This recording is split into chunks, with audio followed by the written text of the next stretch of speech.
Payton Hillis, 2010. In 2010, Payton Hillis became the most unlikely star in the NFL. He rushed for 1,177 yards, added over 450 receiving yards, and scored 13 total touchdowns for the Cleveland Browns. At 6'2" and 250 pounds, Hillis wasn't flashy. He ran angry, lowered his shoulder, and fought for every yard. Originally drafted as a fullback, he started his career buried on Denver's depth chart. When he was traded to Cleveland, the move barely registered, but injuries gave him a shot, and he made the most of it. He stiff-armed defenders, carried piles forward, and even hurdled a few would-be tacklers. He had big games against top defenses, including 184 yards against the Patriots and 144 against the Ravens. His breakout was so popular that fans voted him onto the cover of Madden 12. Then it all faded. Injuries and contract tension followed. His production dropped in 2011, and he bounced around teams before quietly leaving the league a few years later. Barry Foster, 1992. In 1992, Barry Foster put together one of the best rushing seasons in Steelers history. He ran for 1,690 yards and 11 touchdowns, carrying a Pittsburgh offense that was transitioning under new head coach Bill Cowher. He led the AFC in rushing and made the Pro Bowl. For a moment, it looked like he was about to become the next great Steelers back. Foster was built low to the ground with a compact, punishing running style. He wore defenses down and controlled games with volume. That season, he had 12 100-yard rushing performances and was the heartbeat of a team that finished 11-5. But the window didn't last. Injuries started catching up immediately. He missed 5 games in 1993 and never looked the same. By 1994, he had lost his starting job. He was traded to Carolina in 1995, but he retired before ever playing a snap. He finished his career with just over 3,900 rushing yards. Nearly half came in one magical season. Robert Griffin III, 2012. In 2012, Robert Griffin III looked like the future of the NFL. As a rookie with Washington, he threw for 3,200 yards, ran for another 815, and totaled 27 touchdowns with just 5 interceptions. He led the league in passer rating, brought Washington to a division title, and won Offensive Rookie of the Year. He was explosive, smart, and fearless. His deep ball was accurate, his speed stretched defenses, and his composure under pressure was rare for a first-year quarterback. The offense was built around him, and it worked. Every week felt like a highlight reel, but the season ended with a torn ACL in the playoffs. He came back in 2013, but he wasn't the same. The burst was gone, and the confidence seemed to follow. He struggled through the next 2 seasons before losing the starting job and eventually moving into backup roles.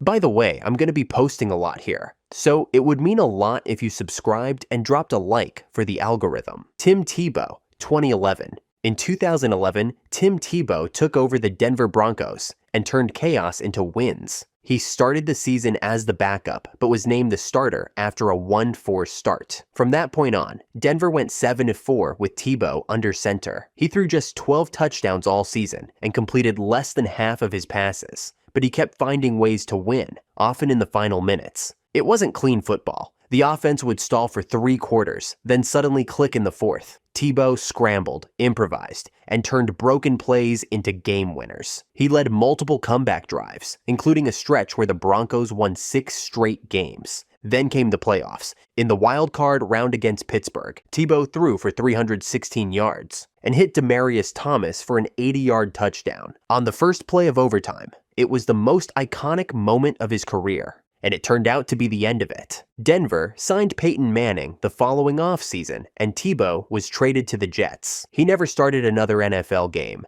Derek Anderson, 2007. In 2007, Derek Anderson became the surprise leader of one of the NFL's most explosive offenses. Taking over as Cleveland's starting quarterback in Week 2, he threw for 3,787 yards and 29 touchdowns, both top 10 in the league that season. He led the Browns to a 10-6 record, their best finish in over a decade, and earned a Pro Bowl selection.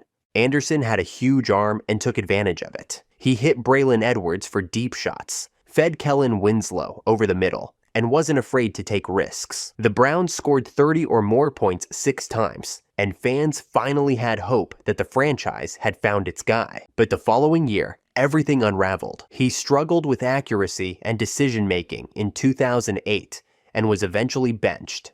Injuries followed. Over the next 9 seasons, he never started more than 5 games in a year. He settled into a backup role and quietly exited the league in 2018. Steve Slayton, 2008. In 2008, Steve Slayton looked like the NFL's next breakout running back. As a rookie with the Houston Texans, he rushed for 1,282 yards, scored 10 total touchdowns, and added nearly 400 receiving yards. He finished 6th in the league in rushing and gave Houston its first legitimate backfield star since the franchise was founded. Slayton was undersized but explosive. He had breakaway speed, quick feet, and the ability to make defenders miss in space. He had 5 100-yard rushing games, including a 156-yard performance in Week 16 against the Raiders that helped Houston finish 8-8. But after his rookie year, he never found that gear again. He struggled with fumbles in 2009 and lost his starting job. Injuries slowed him down, and by 2011, he was out of the league. He attempted a brief comeback in the CFL, but it never materialized into another run. Gary Barnage, 2015. In 2015, Gary Barnage became the most unexpected breakout tight end in the NFL. At 30 years old, in his 8th season, he posted 79 catches for 1,043 yards and 9 touchdowns with the Cleveland Browns. Before that year, he had never topped 300 yards in a season. Then suddenly, he was one of the league's most productive pass catchers. Barnage had great size, strong hands, and found soft spots in coverage. No matter who the quarterback was, Josh McCown, Johnny Manziel, or Austin Davis, Barnage produced. He was consistent, reliable, and became the lone bright spot in a Browns offense that struggled all year. The season earned him a Pro Bowl selection and a contract extension. But just as quickly as it started, it was over. In 2016, his numbers dropped significantly. He was released the following offseason and never played another NFL snap. Ernie Sims, 2006. In 2006, Ernie Sims looked like the future of the Detroit Lions defense. Drafted 9th overall out of Florida State, Sims made an immediate impact as a rookie. He started all 16 games, recorded 124 total tackles, and flew all over the field with elite sideline-to-sideline speed. At just 21 years old, he was already calling plays for the defense and rarely came off the field. He followed that with another 100-tackle season in 2007 and again in 2008. He was undersized for a linebacker but made up for it with athleticism, effort, and instinct. For a few seasons, he was one of the most productive young defenders in the league. But things unraveled quickly. Injuries began to pile up, and his coverage struggles became harder to hide. By 2009, his role had started to shrink. The Lions traded him to Philadelphia in 2010, and after that, he bounced between 4 teams in 4 years. He played 8 seasons in total, but only his rookie year carried that burst of promise, when it looked like Ernie Sims might become a star. Alfred Morris, 2012. In 2012, Alfred Morris went from unknown 6th-round pick to one of the NFL's leading rushers. As a rookie in Washington, Morris ran for 1,613 yards and 13 touchdowns, the second most rushing yards in the league that year, behind only Adrian Peterson. He helped power a dominant zone read offense alongside Robert Griffin III, and the team finished 10-6 with a division title. Morris ran with vision, patience, and quiet power. He didn't rely on speed or flash. He found the cutback lanes, stayed low, and punished tacklers. And he was dependable. He fumbled just once all season. The performance was even more surprising considering his background. He came from Florida Atlantic, didn't receive much national attention, and made the roster out of camp as the 3rd-string back. Morris stayed productive for a few more seasons, including back-to-back 1,000-yard years in 2013 and 2014, but he never matched his rookie numbers. As the offense shifted and RG3 declined, Morris's role shrank. He became a rotational back and spent his later years as a spot starter in Dallas and San Francisco. His 2012 season came out of nowhere, and though he had a solid career, nothing ever quite matched that incredible debut. Rex Grossman, 2006. In 2006, Rex Grossman started every game for a Chicago Bears team that went 13-3 and reached the Super Bowl. It was the only full season he ever played as a starter. He threw for over 3,000 yards and 23 touchdowns, leading a team that relied heavily on its defense and special teams. Grossman was streaky, capable of explosive quarters and baffling mistakes. But for much of that year, he held it together just enough. The Bears didn't ask him to carry the offense. With Devin Hester flipping field position and Brian Urlacher anchoring a dominant defense, Grossman's job was to keep the train on the tracks. And for most of the regular season, he did. But the inconsistency never went away. He had multiple games with a passer rating under 30 and turnovers at the worst times. In the Super Bowl against the Colts, he threw 2 interceptions, including a pick 6 that helped seal the loss. Grossman remained in the league as a backup for several more years, but 2006 was his only real moment in the spotlight. Case Keenum, 2017. In 2017, Case Keenum stepped in as the Minnesota Vikings backup and led them on a run that nearly reached the Super Bowl. After injuries sidelined Sam Bradford, Keenum took over and delivered the best season of his career. He threw for 3,547 yards, 22 touchdowns, and just 7 interceptions. More importantly, he went 11-3 as a starter and helped the Vikings finish 13-3. Keenum was efficient, decisive, and made big throws when it mattered. He developed instant chemistry with Adam Thielen and Stephon Diggs, running Pat Shurmur's offense with poise and precision. His defining moment came in the divisional round against the Saints. With 10 seconds left and trailing by 1, Keenum launched a sideline throw to Diggs, who turned upfield and scored in what became known as the Minneapolis Miracle. It was one of the most iconic plays in NFL playoff history, but the run ended a week later in the NFC Championship, when the Vikings were blown out by the Eagles. Despite his breakout, Minnesota let him walk in free agency. He signed with Denver the following year, but couldn't replicate the magic. He bounced around the league in backup roles, never returning to that 2017 form. Tommy Maddox, 2002. In 2002, Tommy Maddox completed one of the most unexpected comebacks in NFL history. Originally drafted in the first round by the Broncos in 1992, Maddox bounced around the league before falling out entirely. He spent years in the Arena League and eventually became MVP of the short-lived XFL. A decade after entering the league, he found himself back in Pittsburgh as a backup. But when Cordell Stewart struggled early in the 2002 season, Maddox stepped in and ignited the offense. He threw for 2,836 yards and 20 touchdowns in 11 starts, led Pittsburgh to a 7-3-1 record during that span, and took them to the playoffs. He was fearless in the pocket, threw a great deep ball, and brought energy to a team that desperately needed a spark. His comeback story caught national attention, and he was named the NFL Comeback Player of the Year. But the magic didn't last. He returned as the starter in 2003, but turnovers and injuries slowed him down. The Steelers went 6-10, and the following year, he was replaced by a rookie named Ben Roethlisberger. That was the end of Maddox's run.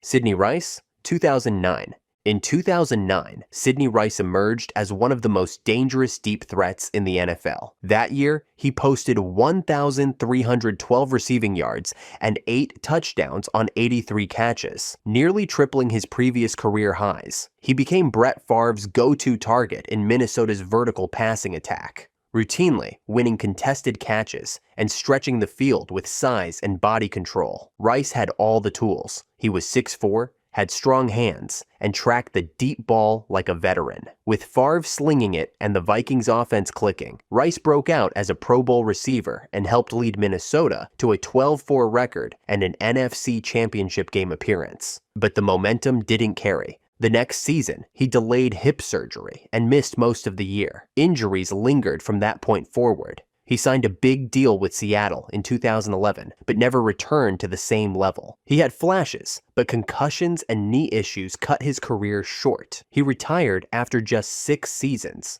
Jir Miller, 2001. In 2001, Jir Miller played like one of the best defenders in football. The Browns linebacker posted 13 sacks, 101 tackles, and 4 forced fumbles that year, earning Pro Bowl and All-Pro honors. It was the first time a Cleveland defender had made the Pro Bowl since the team returned to the league in 1999, and Miller was the clear centerpiece of a rebuilding defense. Originally drafted 10th overall by the Cardinals in 1994, Miller spent years as a solid but under-the-radar linebacker. In Cleveland, he finally put it all together. He was dominant off the edge, versatile in coverage, and a vocal leader on a young roster. But the breakthrough year ended up being his last. During the 2002 preseason, Miller ruptured his Achilles. The injury was severe enough that he never played another snap in the NFL. For one season, Jir Miller reached his full potential and looked like a player who could anchor a defense for years. Brandon Lloyd, 2010. In 2010, Brandon Lloyd led the NFL in receiving yards with 1,448 after 7 seasons of being mostly a journeyman. At 29 years old, playing for his 4th team, Lloyd exploded onto the scene with the Denver Broncos. He averaged nearly 19 yards per catch and hauled in 11 touchdowns, forming a lethal connection with quarterback Kyle Orton in Josh McDaniels' aggressive passing offense. Lloyd's game was built on acrobatic catches and body control. He made highlight reels with toe taps on the sideline, one-handed grabs in traffic, and circus catches over defenders. After years of flashes, he finally had a season where everything clicked. But it didn't last. He followed up with a solid 2011 campaign, then bounced around between the Rams, Patriots, and 49ers. He never came close to his 2010 numbers again, and quietly retired a few years later. Brandon Lloyd's career spanned over a decade, but the year everyone remembers is 2010. Charles White, 1987.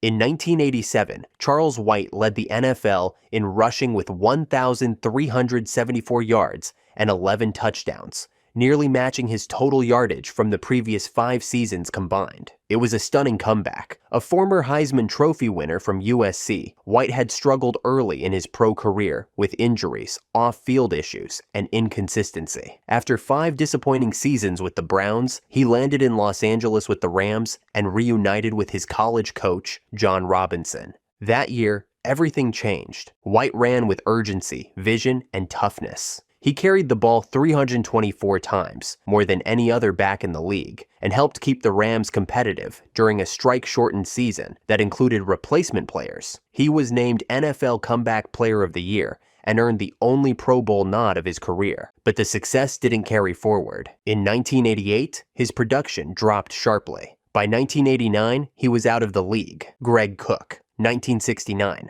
In 1969, Greg Cook looked like a future superstar at quarterback for the Cincinnati Bengals.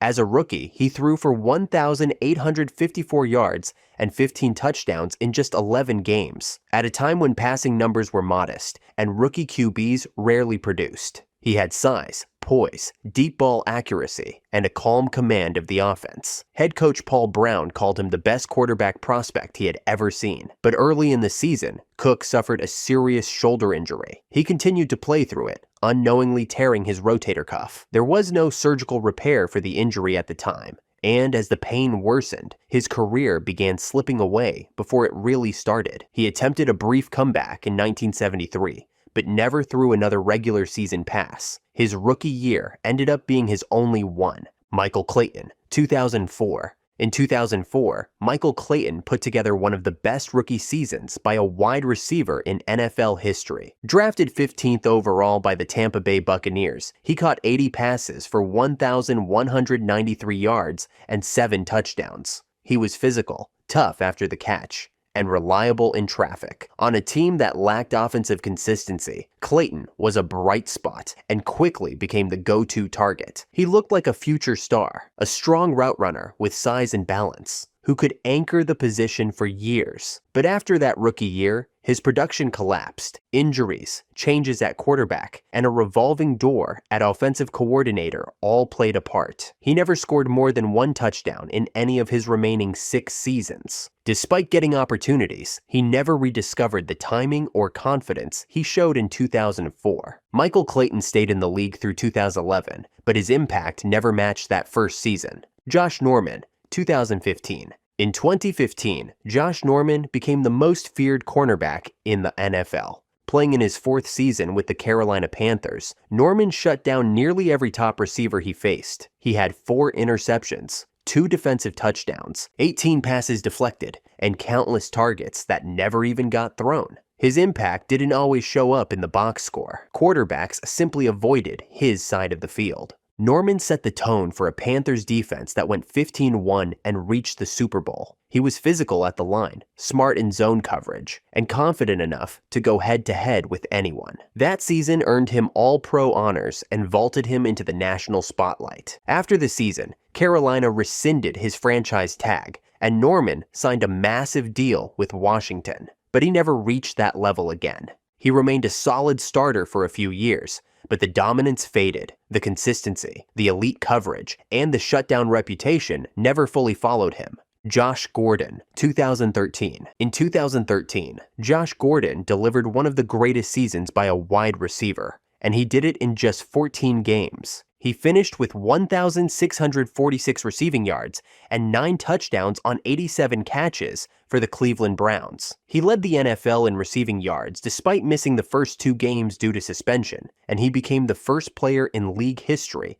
to record back-to-back 200-yard games in consecutive weeks. Gordon was nearly impossible to guard. He combined size, speed, body control, and effortless separation. He routinely turned short slants into breakaway touchdowns and went over the top of double coverage without flinching. But that season became both his peak and his pivot point. Gordon was suspended multiple times for violating the league's substance abuse policy. He missed the entire 2015 season, and over the next 8 years, he played just 45 total games. There were brief flashes in New England, Seattle, and Kansas City, but he never recaptured the dominance of 2013. David Johnson, 2016. In 2016, David Johnson looked like the future of the running back position. In just his second NFL season, Johnson totaled 2,118 yards from scrimmage and scored 20 touchdowns for the Arizona Cardinals. He rushed for 1,239 yards, caught 80 passes for 879 more, and became the first player in league history to gain over 100 scrimmage yards in each of his team's first 15 games. He was the total package. Johnson had power between the tackles, quick feet in space, and soft hands like a slot receiver. Arizona lined him up everywhere, in the backfield, out wide, in motion, and he made defenses pay at every level. But everything changed the following year. In week 1 of the 2017 season, Johnson dislocated his wrist and missed the rest of the year. He returned in 2018, but the explosiveness was gone. Injuries continued to pile up, and by 2020, he was part of a trade package to Houston. He never reached 1,000 yards again. Olandis Garry, 1999. In 1999, Olandis Garry became the latest unknown to explode in Denver's backfield. A 6th-round rookie from Georgia, Garry wasn't expected to see the field. But when Terrell Davis went down with a knee injury early in the season, Garry stepped in and looked like a seasoned veteran. He rushed for 1,159 yards and 7 touchdowns in just 12 starts, averaging 4.2 yards per carry. He was decisive, tough, and ran perfectly behind Denver's zone blocking scheme. Week after week, he posted 100-yard games, helping the Broncos stay competitive despite losing their MVP running back and retiring quarterback John Elway. But the run didn't last. Garry tore his ACL in 2000 and was never the same. He stayed in the league for a few more seasons, but never cracked 400 rushing yards again. Denver's system continued to produce backs, but Garry's breakout year remained a one-time flash. Don Mikowski, 1989. In 1989, Don Mikowski led the NFL in passing yards and gave Green Bay its first real hope at quarterback since the Lombardi era. That season, he threw for 4,318 yards and 27 touchdowns, leading the Packers to a 10-6 record and coming within 1 game of the playoffs. He earned a Pro Bowl nod and finished second in MVP voting, all while playing with a flair that earned him the nickname the Magic Man. Mikowski was clutch. He led the league in fourth-quarter comebacks, including a dramatic Week 9 win over the Bears that ended a string of losses to Chicago and turned him into a folk hero in Wisconsin. But that year was the peak. He held out the following offseason, then battled injuries and inconsistency. In 1992, he was replaced mid-game by a young Brett Favre and never started another game for the Packers. If you enjoyed this, I'm going to be posting a lot here, so it would mean a lot if you subscribed. Thanks for watching.